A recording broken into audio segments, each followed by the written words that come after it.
Where is the water shutoff valve, Todd? We all run into water issues. And if you're a landlord and you haven't run into water issues yet, you will. Water issues are extremely more common than lawsuits in the real estate industry, right?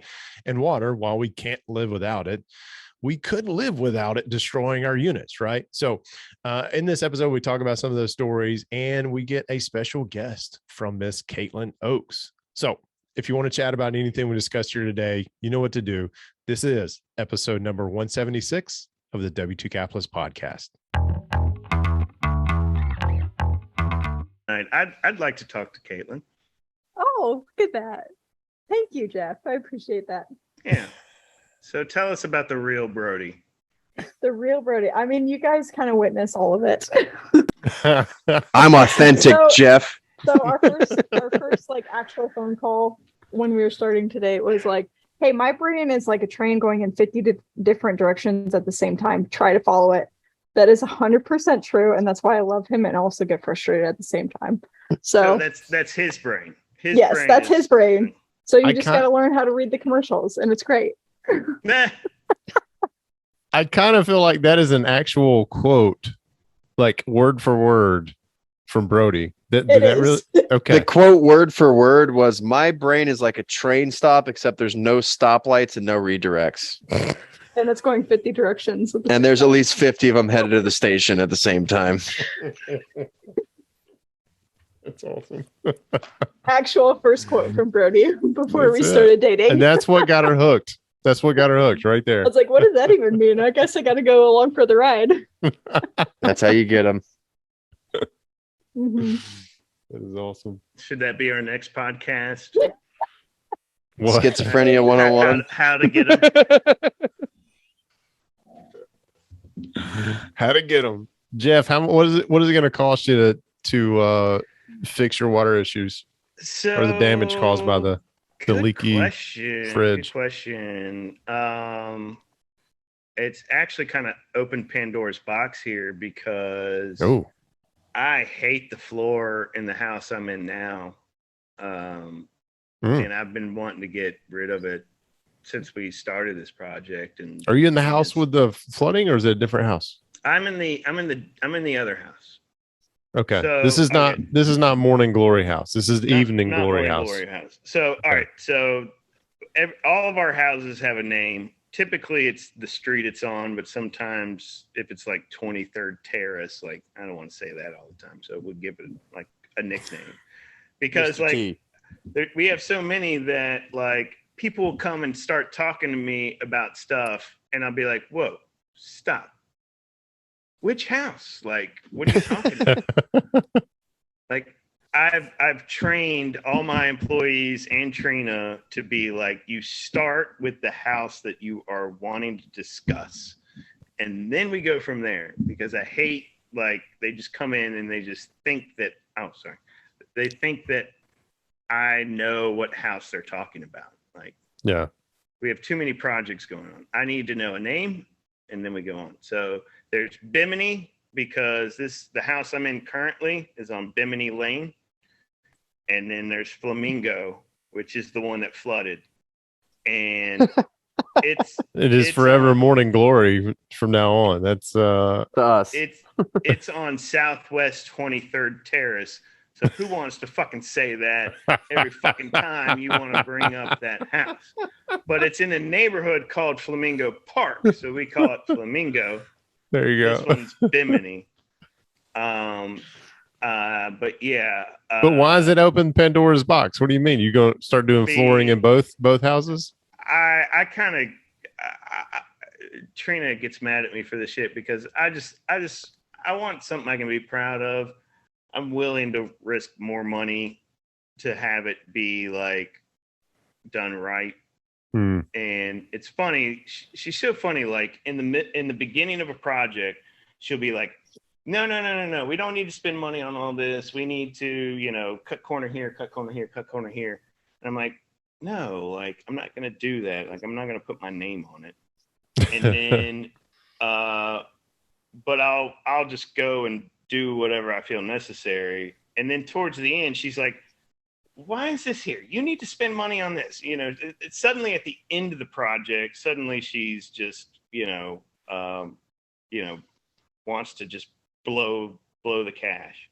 And it's like, where were you in the beginning of this project? So, but it's got like, let's see, maybe I can pick this up and show y'all gingerly.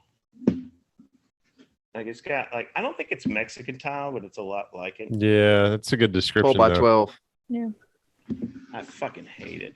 Terracotta clay color kind of looking. And what I also hate about it 12-cent tile.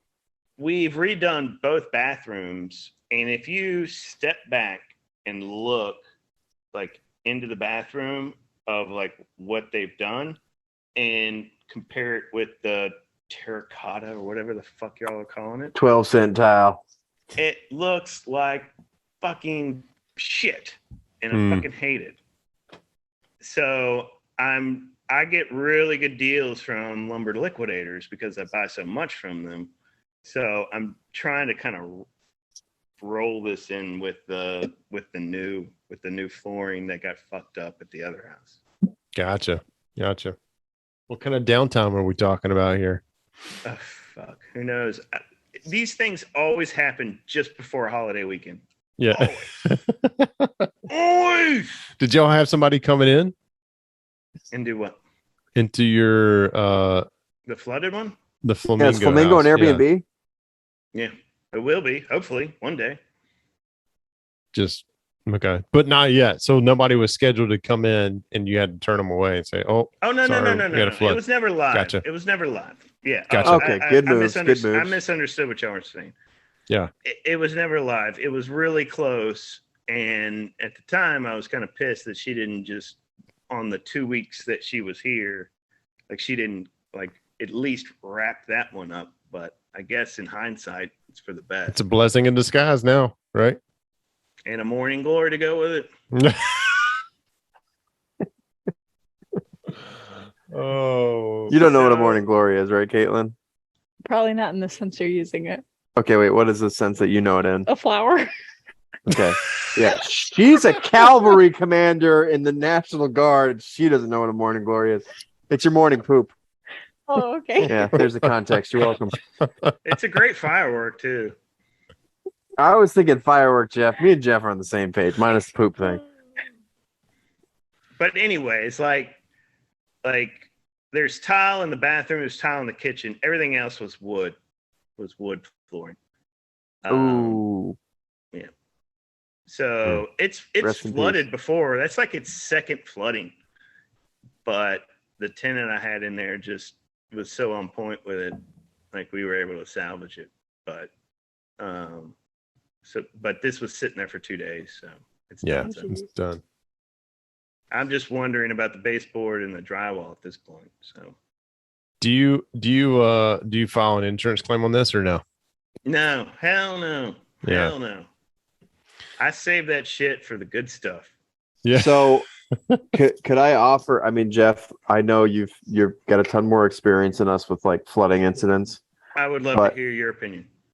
The dehumidifier, I mean, seriously yeah. though, the dehumidifier from Home Depot, the $75 for 24 No, I've done hours. that before. Do they work well for you? Because like they've changed our lives. Like they are.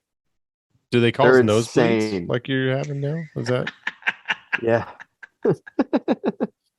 Like Sorry. that we had a half basement that was having like mold like growing Due to flooding. due that to we do another resolved, flooding incident. but And it was like we stopped the water, but the mold was still just like there's plenty of moisture down here for us. And it was just like growing into some sort of Mhm. crazy Mozart painting.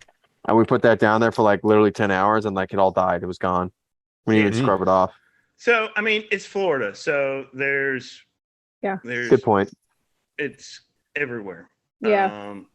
And it was funny because we got a big fan in there because I know you got to at least move Get it. the stuff moving. Yep.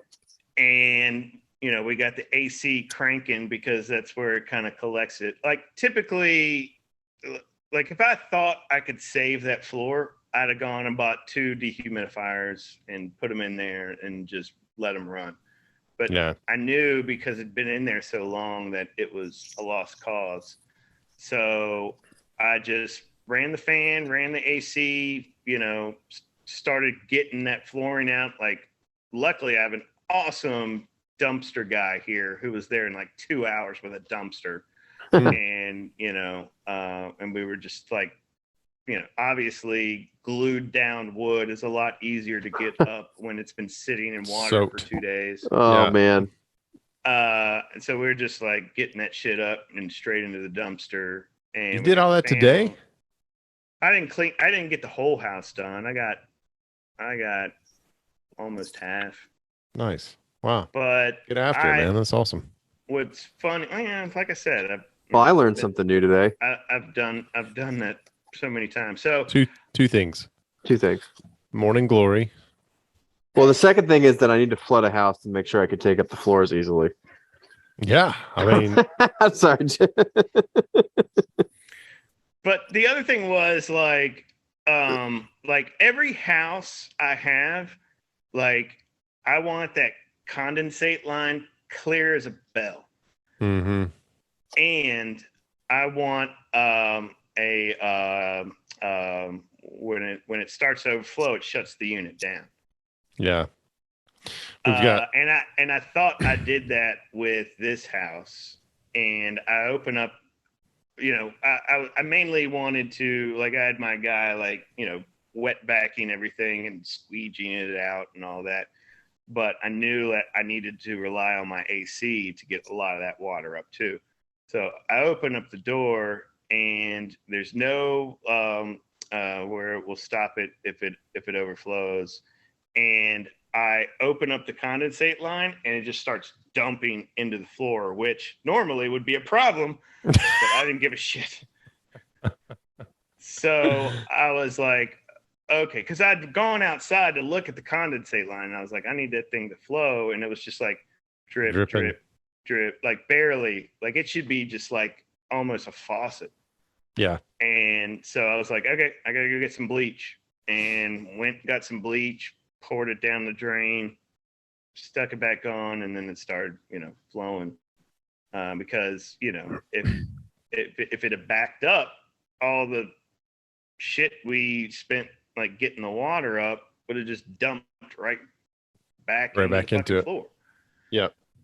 So, we've got a few units in our 16 unit that are experiencing that problem. So we've got our handyman is going to go around and you got to put that floater switch on it, because proactive stuff. If there's a couple off, you're going to hear about it. Like, oh yeah. If they don't, it's just going to leak, and they don't give a shit as long as it's not into anything important. But if you have that floater switch and the AC doesn't work, AC stops working, you're going to get a call. You're going to get a call. But in these two scenarios, the floater switches did not work for whatever reason. Ooh, well, and then you're fucked. Yeah, we are. We've got some thousands of dollars that we've got to address in two different units. I'm so anal about certain things with a house, like water will kill it, man. Water will kill your profits. Even it's kind of the yin and the yang. Like, we can't live without water, obviously, right? But it will fuck your world up too, Yep. And I am super anal about condensate lines and air filters for ACs. Like, that'll make it last so much longer. And it's so often ignored.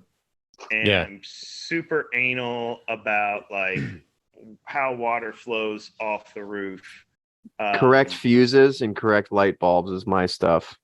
As long with electrical, as long as it's not like dangerous to where somebody can get hurt, like it's the water. So water. No, I'm with water you, is. Jeff. I'm with you, Jeff. But like, I wanted to tack in on Jeff's anal list, because like there used to be a bunch of realtors that used to say put 100-watt light bulbs in your fixtures because to make it bright. To make it bright. Oh my god, dude. Jesus. So the number one reason for fires in the United States is using the incorrect light bulbs and the incorrect fixtures. Really? I swear to Christ, I will Google this right now. Good fact. I will die on this hill. And like, especially when like they're like, put 100-watt bulbs in. I'm like, I swear to Christ, you're gonna burn that house down. I'm gonna laugh at you when you do, because I told you not to do it. Like 60-watt bulbs and everything except for exterior fixtures, unless otherwise stated, or LEDs, because those won't burn your house down. Yeah. Yeah.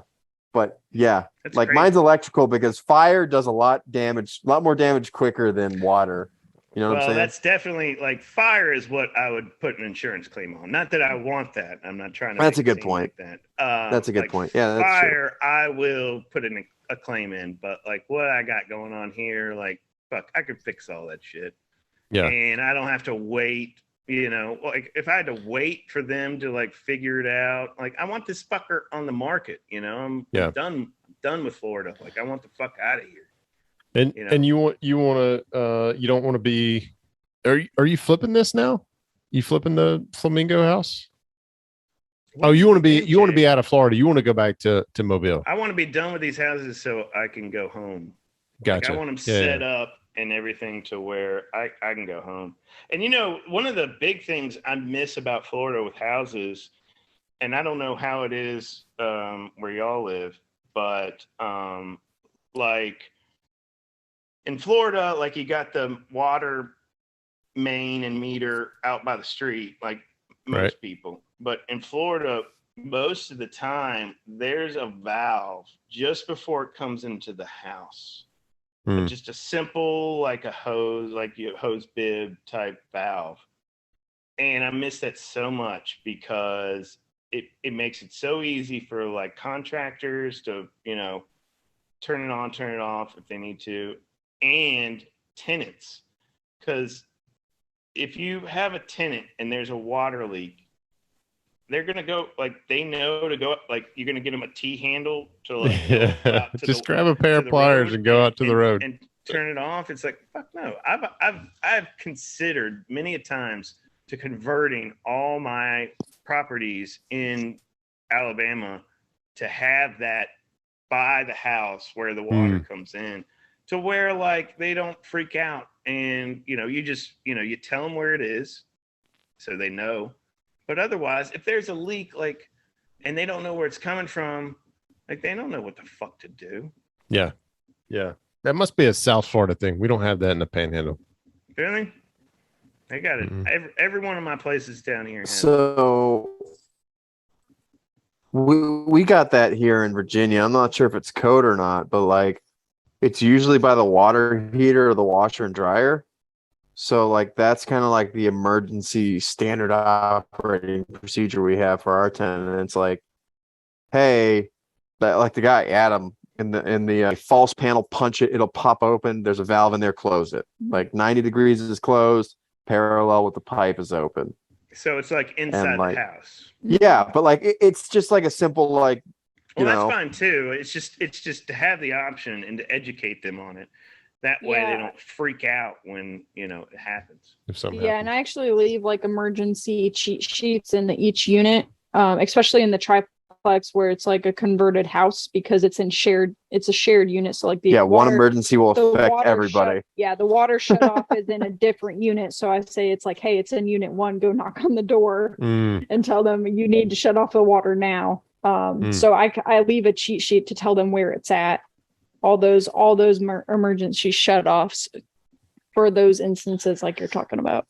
Yeah, I mean, I definitely would like to do that with our short-term rentals. Like, I'm willing to pay a plumber to do it because I think there's so much value in that, and then you just have something to where they know like just where to turn it off, like because I mean that's all you need is just turned off, and then you can fix it. But if they don't know or whatever, like and in Alabama it's like straight from the road into the house, nothing you can do to shut it off, and it's like unless you're at the main, and then they make it so hard to turn off at the main.